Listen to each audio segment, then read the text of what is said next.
ghostly squadron standing down beside the Rio Grande. A mythical commander beckons with a ghostly hand.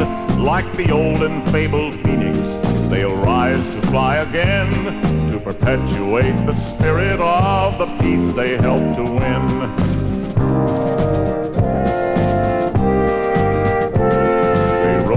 At Schweinfurt, Pearl Harbor, and Cologne, they filled the skies of Britain, Ploesti and Bastogne. They bore intrepid airmen across embattled skies.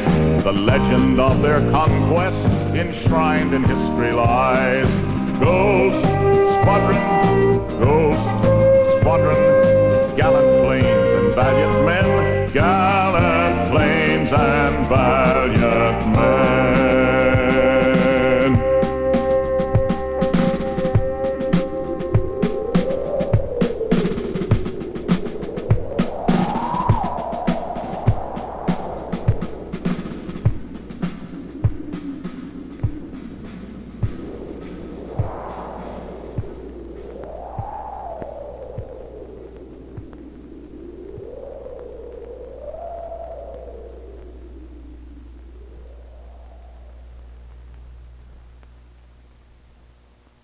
At the outset of World War II, America found itself a fifth-rate air power, that much behind Germany, Japan, England, even Italy.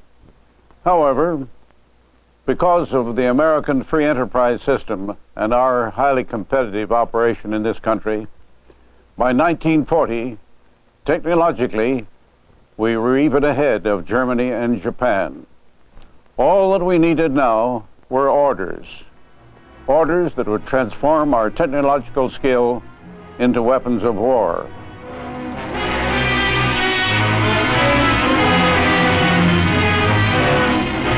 Arrival home of Al Breck, cameraman who filmed the Pearl Harbor attack. He was for 20 months with our Pacific Fleet. In the war crisis, Movie Tone sent him to Hawaii and kept him there. So he was on the scene when the treacherous blow was dealt. In the surprise assault, American warplanes were caught on the ground and bombed. Most of them were disabled. That crippled our air opposition to the Japs, and their planes were able to swarm over the harbor and bomb and torpedo the warships there. A bomb hit caused the Arizona to blow up.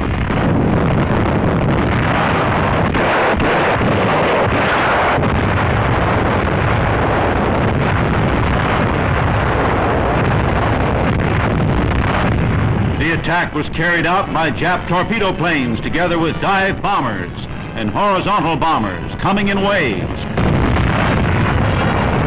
In a chance hit, a bomb went down a smokestack of the Arizona and exploded the forward magazine. With the stricken vessel, we see the battleships Tennessee and West Virginia hit and on fire. Following the attack on Pearl Harbor, an isolationist Congress and a complacent America awoke to reality, and America began to turn its industrial might into a war production machine, which within 12 months was equaling the production of all the Axis nations combined.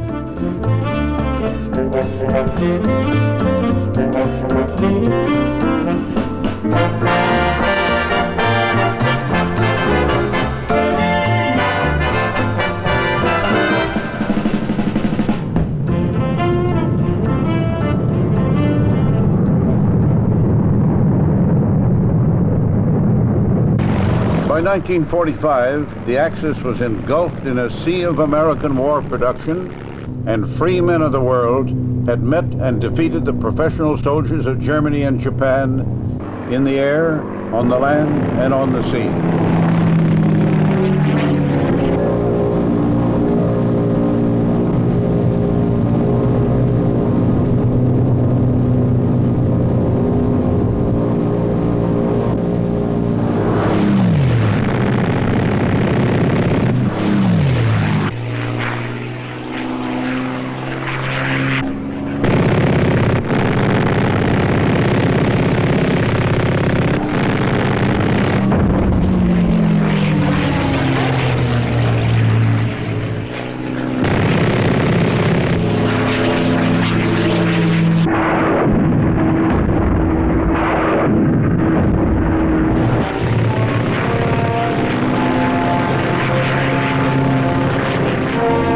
Japanese surrender, the mighty armada of piston-powered aircraft that had won the skies on every battlefront of the globe became obsolete, war surplus, at almost the same time. Existing without military justification, they were systematically destroyed.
The Wright brothers, with their aerial experiments at the turn of the century, could scarcely have envisioned the outcome in terms of human advancement and technological application. But whatever else they may have given man, they gave him a new dimension, and with it, a new romance.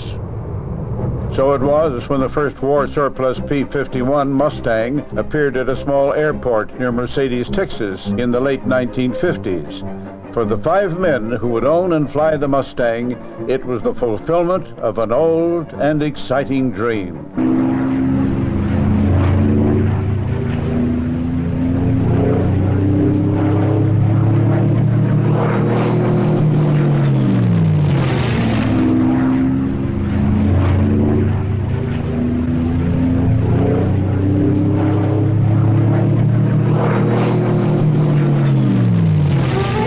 Powerful Mustang was a real pleasure, but it was soon discovered that you could not run a race or have a dogfight with just one airplane.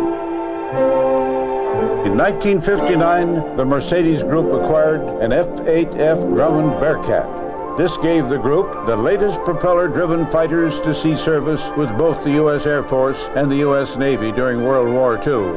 And word of the flying fighters of the outfit called the Confederate Air Force began to spread. Although it was the day of the jet fighter, the colonels were invited to fly their aircraft in an exhibition of the United States Navy during the Navy Relief Festorama and Air Show at Kingsville, Texas in 1960. These shows instilled in the Mercedes Group a growing awareness of the public's venerable attitude toward these valiant aircraft from an honorable, heroic time in our nation's history. And this awareness led to the decision to acquire as many World War II fighter types as pilots could be found to support.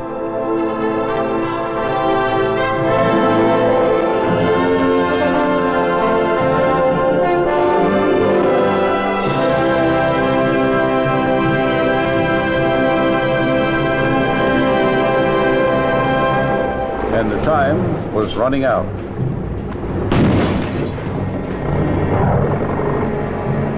By the time they started their first visits to the military aircraft storage and disposal centers, entire inventories of World War II aircraft, type after type, had already been destroyed, and the disposal centers were engaged in the destruction of post-war propeller-driven aircraft.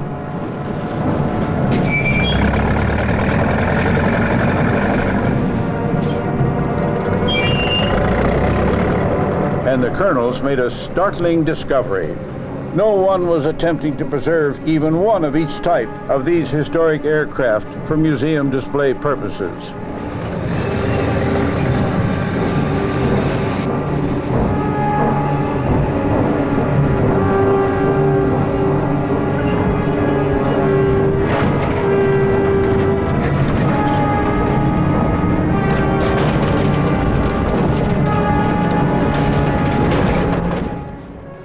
members of the Mercedes group, these planes were symbols of some of America's greatest victories.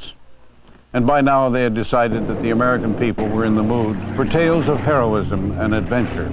So they decided to create a museum of these airplanes, practically all the models that were used in World War II. A flying museum that they could take around America. The city of Harlingen, Texas, 15 miles east of Mercedes, would donate facilities at an old World War II air base that had become a part of the city's air park and industrial complex. The Confederate Air Force inventory had grown to consist of more than 60 of the great combat aircraft flown by the Allied and Axis nations during World War II. Most of the aircraft were now painted in authentic World War II markings, and they had become widely known as the Ghost Squadron. As the Ghost Squadron collection grew, air shows developed that depicted the aircraft in characteristic combat action. The mighty B-17 Flying Fortress, the workhorse of every battlefront of the war, it became a part of the reenactment of the raid on Pearl Harbor by Japanese carrier forces on December 7, 1941, a day described by a resolute President Roosevelt as one that will live in infamy. A flight of B-17s was arriving at Hickam Field in Hawaii on that fateful Sunday morning, and they found themselves in the midst of a war which had not yet been declared.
display of aircraft that you're seeing here at this opening day of air show.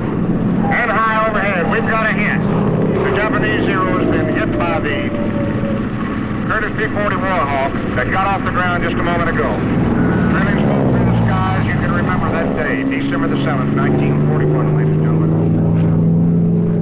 And the Boeing B-17 Flying Fortress trying to make it back in, trailing smoke.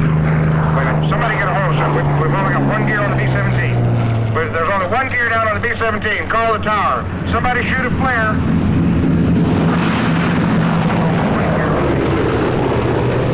Don't let him land. Don't. Oh, don't.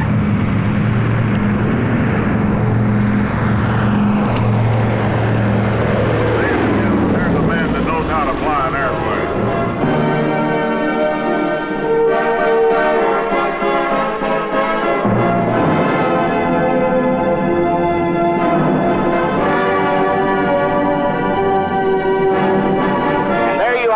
Gentlemen, that's the way it was.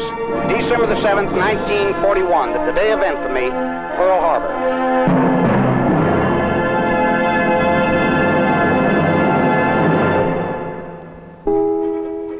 High adventure of an unusual nature became commonplace as additional World War II combat aircraft types were discovered in remote corners of the globe and brought to Harlingen to join the Ghost Squadron.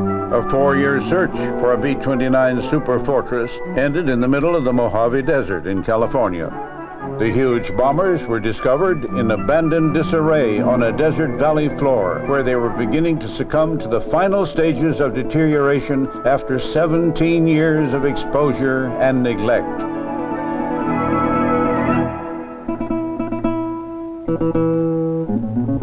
A A Confederate Air Force colonel was assigned the responsibility of selecting a restorable aircraft from the derelict, ghostly cluster of Boeing superfortresses. Their control surfaces were rotted from exposure to the desert sun. Tires were shreds, remnants of what they once had been.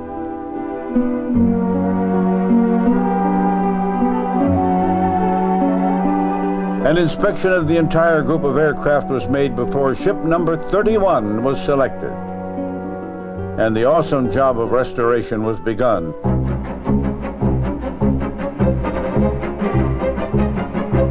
Confederate Air Force crews operating hundreds of miles from home base performed a maintenance miracle on the B-29.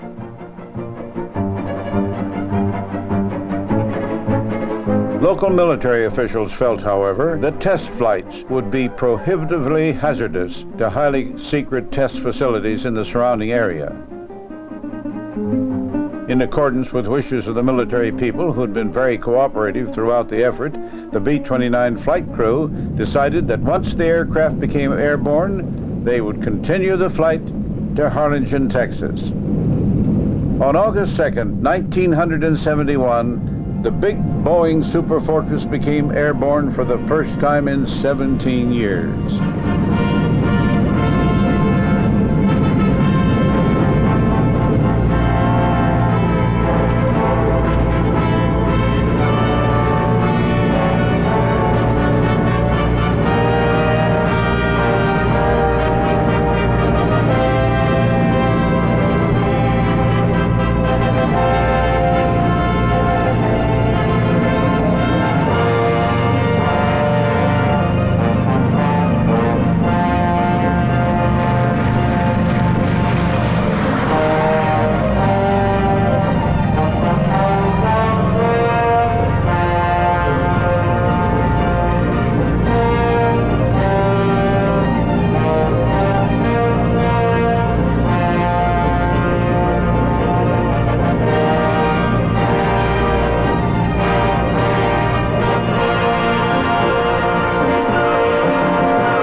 Many great personalities would join the honorary ranks of the Confederate Air Force officers, including Lord Louis Mountbatten, Earl of Burma, British statesman and naval leader, Supreme Allied Commander of the China-Burma-India Theater of War during World War II. It is my distinct honor and privilege to appoint you to the honorary position of Colonel, Confederate Air Force.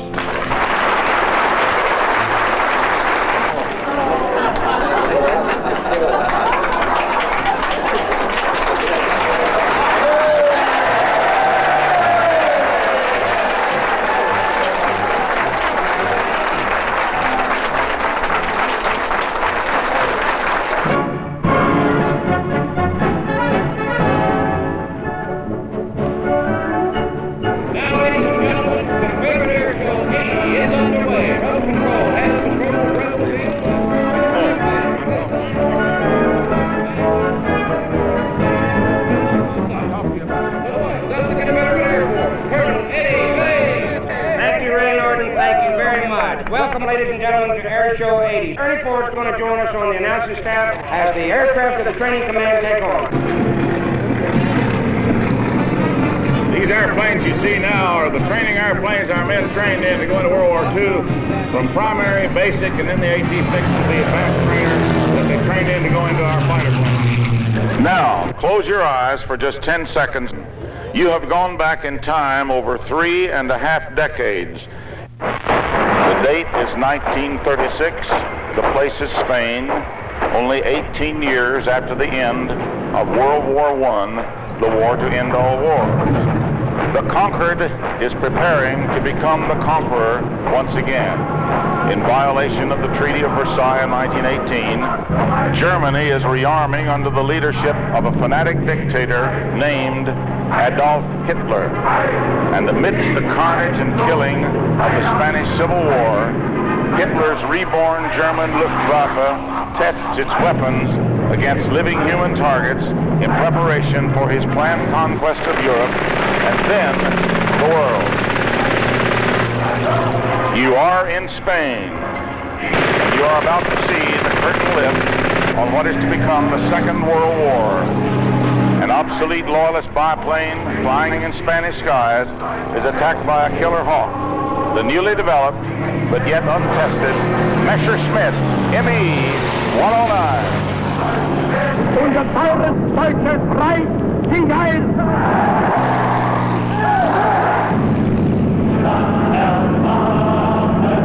Hitler prepares to invade England in the fall of 1940. He orders Field Marshal Hermann Goering to neutralize British air defenses. What came to be known as the Battle of Britain was fought in August and September of 1940. When it was over, 84 days and nights of almost constant attack, the Germans lost more than 1,700 aircraft against 900 British planes destroyed. By mid-September, it was obvious that Goering's Luftwaffe had failed to drive the RAF from the skies, and Hitler was forced to postpone Operation Sea Lion, the invasion of England. Churchill himself symbolizes the bulldog stubbornness of the British people, and he paid magnificent tribute to the handful of intrepid Royal Air Force pilots with these very words.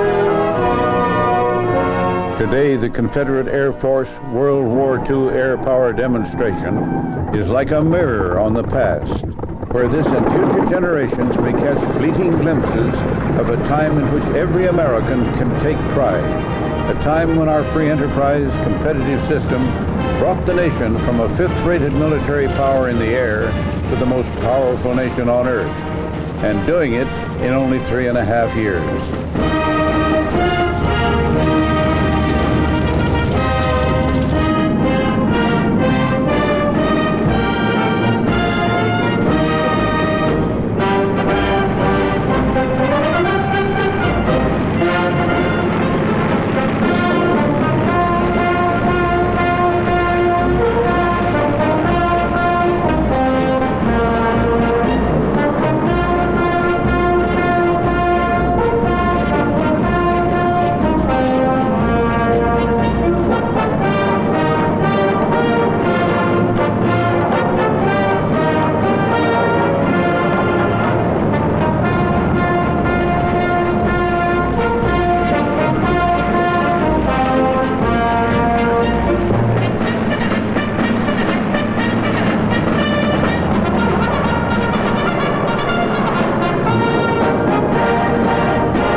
aircraft of the Ghost Squadron are typical of those which defended our nation and won the skies on every battlefront of the globe.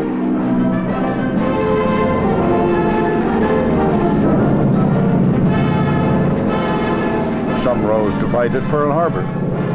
They fought over the Coral Sea, the Battle of Midway, the Solomons, Guadalcanal, Bougainville, Rabaul, and Burma. Across North Africa, Ploesti, Sicily, and on into Italy. Salerno, Anzio, and they bombed and fought in daylight raids over Europe. Frankfurt, Cologne, Schweinfurt, Hamburg. They fought over the heads of Allied soldiers from Normandy to Berlin. They fought from the Sahara Desert to the Aleutians. They won the skies and blasted the islands of New Guinea, Ulithia, Saipan, Leyte, Luzon, Iwo Jima, Okinawa, and on to Japan. In less than 4 years, fighting a global war on 3 continents and over the vast Pacific Ocean, the swastika and the rising sun had been beaten into unconditional surrender. All Americans, both young and old, should never, never be allowed to forget our accomplishments during those years.